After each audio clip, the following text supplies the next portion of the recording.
Merci pour toutes ces précisions, c'est vraiment intéressant. Frédéric Ancion, on revient en Belgique du coup, hein. Le public de Mundo Lab, il est assez différent, vous l'avez dit. C'est d'abord des structures de l'économie sociale et solidaire. Heu, Parlez-nous des problématiques, même si on les pressent déjà, et surtout des différentes solutions que vous leur apportez. Oui, effectivement, chez nous, c'est un peu différent, même très différent. Et nous, on va essayer d'apporter un support à toutes ces structures en leur apportant des infrastructures et des services qui, d'une part, répondent à leurs valeurs et répondent aussi à leurs besoins.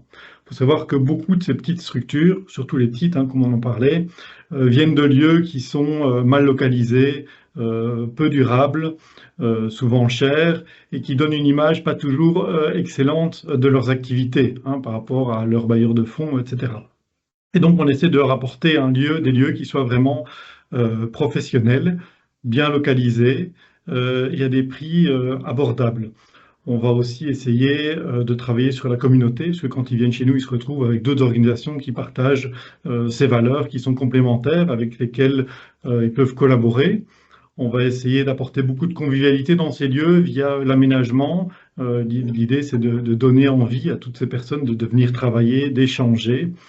On va beaucoup travailler sur la mutualisation aussi, puisque chez nous, à peu près 40% des espaces sont des espaces communs, des infrastructures communes, donc les salles de réunion, le restaurant, la copieuse, etc., tout le service IT.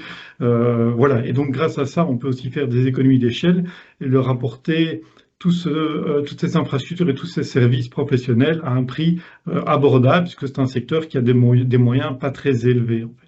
Alors dites-nous, c'est quoi un prix abordable pour eux? Vous êtes à combien de pourcents en dessous du prix du marché moyen? Alors, tout dépend à quoi on se compare, mais si on se compare à ce qui est le plus comparable, c'est-à-dire à d'autres business centers type commerciaux, on va être entre 40 et 50% moins cher que les classiques et quasiment moitié prix de ceux qui sont de haut standing, en fait. Alors, bon, c'est intéressant. Oui, vous voulez continuer votre Non, explication? non, Parce que non. alors, grosse question qui se pose. Ok, vous êtes 40 à 50% en dessous du prix du marché moyen et vous avez 40% de superficie dédiée aux espaces communs. Donc, grosse question, comment vous financez ce modèle économique? Parce que là, on ne sait pas comment ça marche chez vous. Alors, il faut savoir qu'on n'est pas subventionné, donc on a dû mettre en place un modèle qui soit, comment dire, auto-financé en fait, hein, et viable, et même qui permette à nos actionnaires d'avoir un retour sur investissement. Donc, en fait, la base du financement, c'est évidemment les loyers et les charges qui remontent et qui permettent de financer tout le modèle. Le modèle lui-même d'acquisition, il est financé d'une part par nos actionnaires, donc on a plus de 80 actionnaires, c'est des fonds d'investissement impact, des particuliers, des fondations, mais toutes des personnes qui viennent, qui souhaitent pour la plupart un retour sur investissement, mais modéré, ce qui aide aussi à faire fonctionner le modèle financier. Après, ça va présenter 30 à 40% du financement global. L'autre partie, ça va être des emprunts bancaires, hein, de type classique ou de type boulette, qui vont nous permettre aussi d'avoir un bras de levier important.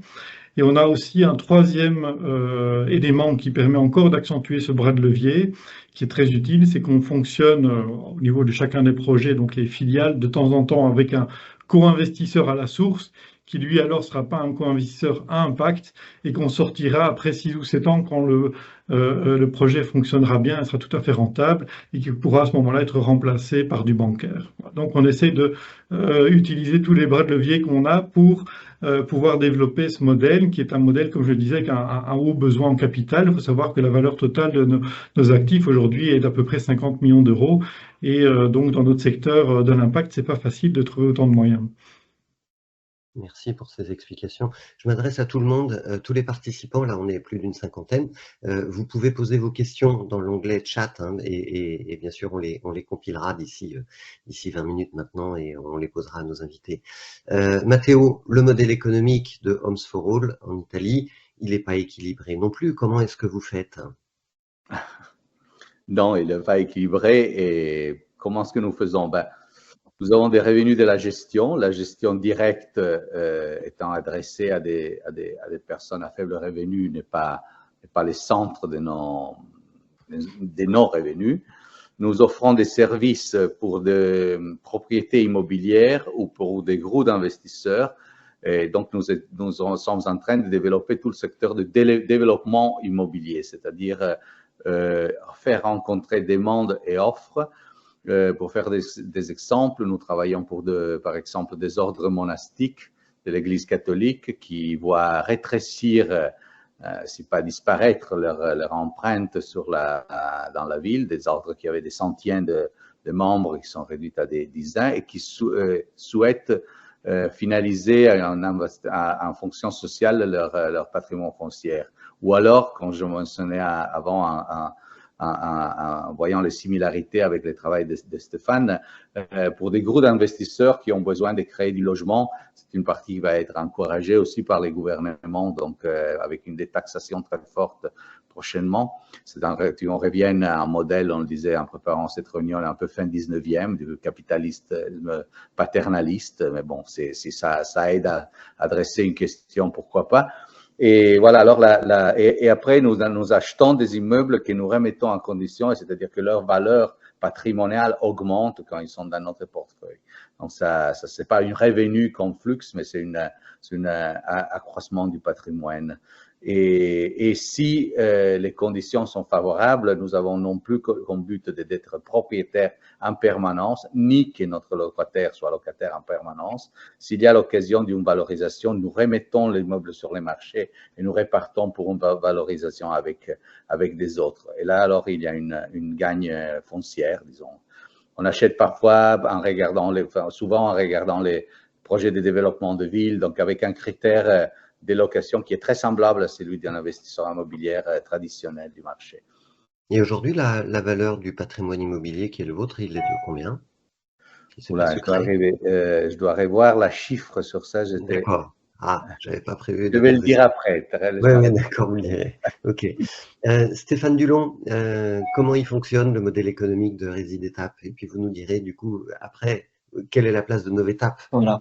Alors pour ce qui concerne Résidétape, c'est ce qu'on appelle un modèle d'exploitation. C'est-à-dire que Résidétape, en tant que tel, c'est une structure associative qui n'est pas propriétaire des murs des résidences et donc du coup qui en assure l'exploitation et qui s'est construit son expertise pendant 25 ans sur cette gestion à la fois locative, sociale et technique des bâtiments qu'on gère sur plusieurs régions.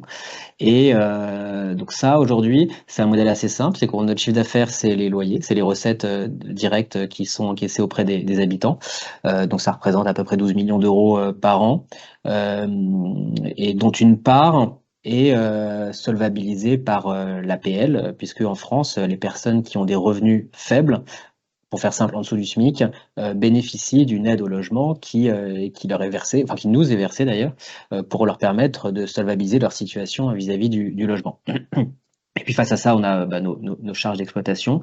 La principale difficulté à laquelle on est confronté sur le modèle économique de Résidétape, c'est que les redevances, notre modèle repose sur le fait que les redevances qu'on fait payer, qu'on appelle auprès des habitants, sont tout compris, et donc notamment en termes de fourniture, d'électricité, de chauffage, d'eau, et bien un certain nombre de prestations qui font que les variations qui peuvent arriver sur les marchés de l'énergie qu'on maîtrise pas vraiment impactent directement notre équilibre d'exploitation. Donc c'est un modèle qui est aujourd'hui à l'équilibre, et qui est parfois un peu challengé par justement ces variations d'un certain nombre d'éléments conjoncturels qui s'imposent à nous, mais qui est à l'équilibre sur un budget annuel d'environ 12 millions d'euros.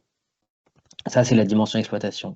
Alors, je ne sais pas si, Frédéric, est-ce que tu souhaites que je passe un peu sur la partie Novétape tout de suite? Oui, enchaînons sur Novétape, parce qu'effectivement, c'est la brique supplémentaire et qui est indispensable, oui. Et donc, finalement, nous, dans notre histoire, on part de là. Donc, on parle vraiment, en termes en tout cas de modèle économique, même si on a toujours été très impliqué sur la dimension de développement immobilier, d'élaboration des projets. En termes de modèle économique, on parle vraiment un peu de la fin de la chaîne, l'exploitation, le terrain, avec un engagement dans la durée. Et puis, en créant Novétape, on remonte progressivement sur cette chaîne de valeur en nous positionnant sur la dimension d'investissement immobilière. Notamment, pourquoi est-ce qu'on a fait ce choix-là? Parce que on trouve que c'est aujourd'hui, dans un contexte où les projets immobiliers sont très difficiles à sortir, hein, c'est le cas sur tous les types de projets immobiliers aujourd'hui. Quand on discute avec des partenaires, des collectivités, des aménageurs, etc., le fait de pouvoir nous positionner à la fois comme investisseurs et exploitants, c'est un atout qui nous permet non seulement de mieux tenir les différents paramètres du modèle économique, de proposer des choses qui vont être le plus adaptées possible aux besoins du territoire, d'apporter et d'être plus souple, plus réactif, plus flexible dans les projets qu'on porte. Et donc, c'est ce choix qu'on a fait il y a 4 ans. Et pour le coup, dès lors qu'on va sur l'immobilier, comme le disait Frédéric, on a des besoins de capitaux qui sont importants.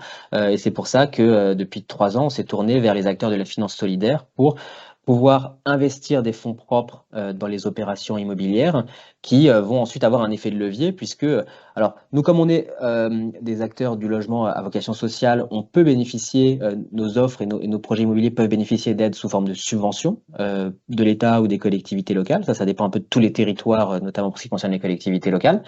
Et puis ensuite, ça fait un effet de levier pour accéder à des prêts bancaires.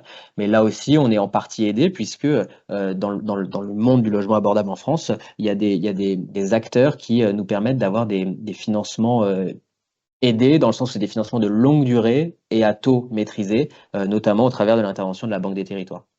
Donc voilà un peu pour le modèle de Novétap. Et puis, dans la durée, du coup, Novétap finalement porte l'immobilier et le risque qui est lié à l'immobilier, puis Résidétap porte l'exploitation et le risque qui est lié à l'exploitation, que ce soit un risque commercial et locatif ou un risque de variation des coûts d'exploitation. Vous diriez que vous avez changé de métier en créant Novétap? Parce qu'à l'origine, on a compris, il y avait surtout l'accompagnement social. C'est pour ça que vous avez des équipes dédiées en interne, j'ai l'impression. Et puis, voilà, enfin, c'est pas la même façon d'aborder le marché, même si on reste sur l'immobilier. On n'a pas changé de métier, mais on l'enrichit beaucoup. On l'enrichit beaucoup et surtout, on essaye de vraiment se donner les moyens de porter un développement qui soit ambitieux, puis aussi un peu à la hauteur des besoins, quoi, parce que on est face, voilà, les besoins qu'on adresse aujourd'hui, ils sont, enfin, dans la plupart des territoires sur lesquels on regarde des projets, il y a même pas besoin de faire une étude de marché, quoi. Enfin, les besoins sont vraiment énormes, criants, et donc il nous a semblé que faire cette évolution et donc nous doter de ces compétences un peu nouvelles, de ces moyens financiers nouveaux aussi, c'était une façon de pouvoir poursuivre notre développement et de pouvoir l'amplifier. Alors, vous avez évidemment donc des ambitions de développement, vous voulez accroître votre taille et la taille des projets, le nombre de projets. Combien vous voulez en financer? Jusqu'où vous voulez aller? Quelle est la taille des nouveaux projets que vous avez envie de mettre sur pied? Alors, nous, aujourd'hui, on a l'objectif de, notre business plan, en tout cas la vision stratégique aujourd'hui qu'on porte, elle consiste à doubler la taille de Résidétap, donc à doubler l'impact qui va avec, notamment en allant aussi sur des nouveaux territoires. Et donc, pour faire ça, ça passe au niveau de Novétap par le lancement de 8 nouveaux projets là dans les 4 prochaines années, 8 nouveaux projets qui nous amèneront à terme à un patrimoine d'environ 1000 logements sur la foncière et plus de 3000 logements gérés par Résidétap. Ça, c'est nos objectifs de développement. Derrière, du coup, il y a des besoins de financement qui sont importants. Alors, juste pour comprendre, chaque projet, il est dimensionné comment? Ouais. C'est quelle superficie? C'est quelle valeur peut-être aussi? C'est plutôt des gros projets. Enfin, c'est plutôt des gros projets. Enfin, toute chose égale par ailleurs, parce que dans le monde de l'immobilier, c'est pas forcément des très gros projets, mais pour des projets à vocation sociale, c'est quand même des gros projets qui, pour faire simple, font environ 3500-4000 mètres carrés de surface de plancher et qui permettent de faire à chaque fois entre 100 et 150 logements qui sont plutôt des petits logements. Et donc, c'est des investissements qui font entre 10 et 13 millions d'euros à chaque fois. Voilà. Ça, c'est le dimensionnement des projets type. Après, chaque projet est particulier, donc ils rentrent pas tous forcément exactement dans les clous de ça, mais ça, c'est quand même le projet type qu'on développe. Donc, chaque projet est important. Donc, en nombre de projets, c'est pas des chiffres énormes, mais après, derrière, en investissement, montant d'investissement et en nombre de logements, ça commence à faire des volumes qui sont importants. Et donc, pour ça, on a des besoins de financement. Donc, c'est vrai que cet été, on a eu la chance de pouvoir faire une deuxième levée de fonds à laquelle Fitrust a participé pour 8 millions d'euros. Ça nous permet de lancer 3 nouveaux projets dans les mois qui viennent. Et donc, on a un business plan qui fonctionne comme ça par logique de tranches, avec l'idée de réaliser un peu chacune des tranches avant de chercher à réaugmenter notre capital. Très clair, merci Stéphane. Matteo, pour Homes for All, quel est le niveau quelles sont vos ambitions de développement et quel est le niveau des investissements à réaliser du coup? C'est encore une fois un parcours très semblable, d'abord parce que nous sommes partis de la petite unité, de l'urgence d'acheter un logement pour quelqu'un qui en avait besoin, et nous nous adressons de plus en plus à du vrai développement immobilier, c'est-à-dire des immeubles entiers. Et nous sommes en train d'étudier 12, nous sommes partis avec 12 opérations qui sont en phase plus ou moins avancée avec des partenaires qui amènent un total à 800 personnes qui pourraient être logées, 400 unités, ça fait 27 000 mètres carrés. Et nous avons un autre portefeuille en étude qui est de 11 projets pour 35 000 mètres carrés. En tout, ça fait 120 millions mal compté d'investissement immobilier. Est-ce qu'on souhaite récolter 120 millions? Non, parce que passer à la structure de l'opération immobilière, ça veut dire que nous avons un besoin de capitaux relativement en équilibre comme société.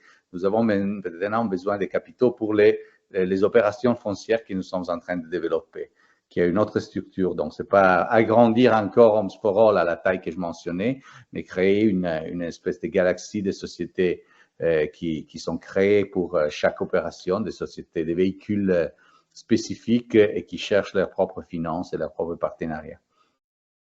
Merci. Et Frédéric Ancion, du coup, pour Mundolab, quels sont vos besoins de financement et quels sont vos projets de développement? Je le fais à l'envers, vos projets de développement et vos besoins de financement.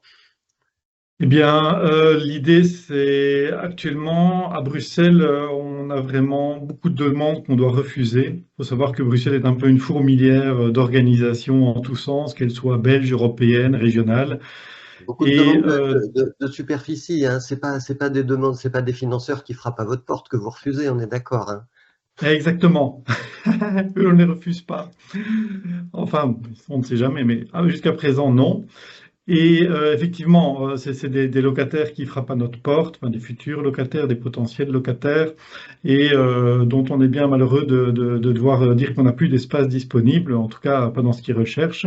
Et donc on cherche à développer un nouveau centre Mundo, donc à Bruxelles, entre 4 et 5 000 mètres carrés, c'est ce qu'on cherche. Ça pourrait être plus si on trouvait un immeuble adéquat et si on avait les moyens de le financer. En termes de finances, bon, ça représente un budget entre 15 et 20 millions d'euros, tout inclus, hein, acquisition, rénovation, mise en route, frais de projet, etc. Donc c'est quand même un budget conséquent à notre taille. Ce sera un gros projet pour lequel on est très enthousiaste et on est donc en cours de levée de fonds. On recherche pour la levée de fonds, grâce au levier que j'ai mentionné tout à l'heure, environ 3 à 4 millions d'euros, dont on a plus ou moins trouvé la moitié, je dirais. Donc quand j'entends Stéphane qui arrive à lever 8 millions d'euros d'un coup, je suis un peu jaloux. Mais voilà, on est en cours, on est quand même optimiste puisqu'on a eu quelques bonnes nouvelles récemment. Bon, Stéphane, comment on fait pour lever 8 millions d'euros d'un coup? Il faut partager des expériences. Ça, je peux pas le dire là. Non, mais bon, bien On sûr. se rappellera, Frédéric.